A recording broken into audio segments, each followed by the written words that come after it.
ఓటర్ల జాబితా ప్రత్యేక సవరణ ప్రక్రియ మీద పూర్తి అధికారాలు తమవేనని, దీనిపై సుప్రీంకోర్టు ఎటువంటి ఆదేశాలు జారీ చేసినా అది తమ పరిధిలో జోక్యం చేసుకోవటమే అవుతుందని ఎన్నికల సంఘం తెలిపింది.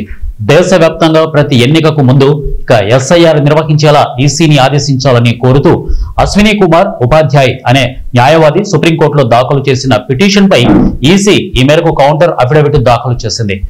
రాజ్యాంగంలోని ఆర్టికల్ 324 ప్రకారం పార్లమెంటుకు, దేశంలోని అన్ని శాసనసభలకు ఎన్నికలు నిర్వహించడం, ఓటర్ల జాబితాను సిద్ధం చేయడం పూర్తిగా తమకు సంబంధించిన విషయమేనని ఈసీ పేర్కొంది.